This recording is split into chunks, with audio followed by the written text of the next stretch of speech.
උදයප්‍රිය දැන් මේ වාදක මණ්ඩලයේ දක්ෂ වාදන ශිල්පියෝ ඉන්නවා. ඉතින් මට පොඩ්ඩක් නම් වශයෙන් කියලා හඳුන්වා දෙන්නකෝ.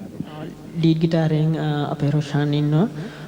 කීබෝඩ් එකෙන් වරුණ එකම මේ රිද්ම් ගිටාරයෙන් ශිවන්ත ඩ්‍රම්ස් වාදනයෙන් තරංග ඉත්තඩිය එතකොට පැඩ් වාදනය කිරීමෙන් සහාය වෙනවා අපිට මිලින්ද.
ඔබත් මම හිතනවා පුංචි කාලේ ඉඳලා සංගීතයේ ඇසුරේ සංගීත හඬ ඔබේ දිසවනට වැකුණා. ඉතින් අපි මේ වැඩසටහන ඉදිරිපත් කරන්නේ දැන් මේ වසරේ ඉඳලා යෞවනයන් වෙනුවෙන් ඔවුන්ට දිරි දෙන්න. ඒ වගේම ආධුනික ගායක ගායිකාවන්ට. දැන් ඔබ කොහොමද හිතන්නේ සමස්තයක් මේ වැඩසටහනේ වගේම ආධුනික ඉදිරියට එන්න යම් කිසි ආකාරයක වෙර දරනවා නම් ගායන ශිල්පියෙක් හෝ ශිල්පිනියක් වාදක මණ්ඩලයක් ඔබේ හදවතට දැනෙන දේ කොයි ආකාරයෙන්ද යා යුත්තේ කියලා. මොකද ඔබ පුංචි කාලේ ඉඳලා සංගීතයේ ඇසුරේ හැදුනේ. ඇත්තටම දැන් නම් මම හිතන්නේ අලුත් අයට ගොඩක් ප්‍රෝග්‍රෑම්ස් තියෙනවා. මොකද හැම නාලිකාවම වගේ දේවල් තියෙනවා. ඉතින් මම හිතන්නේ මේ අලුත් පරපුර ඇත්තටම දැන් මම වුණත් තාත්තයා ගීත තමයි ගොඩක් ගානා කරන්නේ. නමුත් අපිට දැන් ජාත්‍යන්තර තලට යනවා නම් කවදාවත් තාත්තලාගේ සින්දු කියලා අනුන්ගේ සින්දු කියලා යන්න බෑ. මොකද ඒක අද ලෝකේ ඒවා පිළිගන්නේ ඒවා මුල් ගායකයා හෝ ගායිකාව ගායනා කළ ගීත පමණයි. අපි ජාත්‍යන්තරට ඒ ගීතයක් ගියත් ඒක පිළිගන්නේ. මොකද දැන් අපි පහුගිය දවස්වල දැක්කා ඒ දේවල් අපි දැකලා තියෙනවා අහලා තියෙනවා. ඉතින් ඒකින්ද මම කියන්නේ හැමතිස්සෙම අලුත් අයට අලුත් ගීතයකින් යන්න. මොකද ඇත්තටම දැන් අපේ තාත්තලා කාලේ වුණත් ගත්තොත් තාත්තලා වුණත් ශේෂ්ත්‍රයට ආවේ අනුන්ගේ ගීත ගායනා කළා නෙමෙයි. ඒ කියන්නේ තාත්තලා අලුත් ගීත නිර්මාණය කළා තමයි මේ තත්ත්වයට ආවේ. ඉතින් මම හිතන්නේ අලුත් පරපුරත් අධිෂ්ඨාන කරගන්න ඕනේ තමුන් කවදා හරි අලුත් ගීත වලින් තමයි ඉන්නේ. මොකද තමුන්ට ලැබෙන හැම ප්‍රෝග්‍රෑම් එකකින්ම මේ අනුන්ගේ ගීත නොකිය තමුන්ගේ ගීත ගැන පුළුවන් හොඳයි කමන්නේ අනුන්ගේ ගීත ගායනා කරාට එතනින් ඇවිල්ලා තමුන් කොහොම හරි තමුන්ගේ දෙයක් කරගත්තොත් තමයි මම හිතන්නේ ආධුනිකයන්ටත් ප්‍රවීණයන්ටත් මේ ගමන හොඳට යන්න පුළුවන්.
තිබුණා එය කීමටයි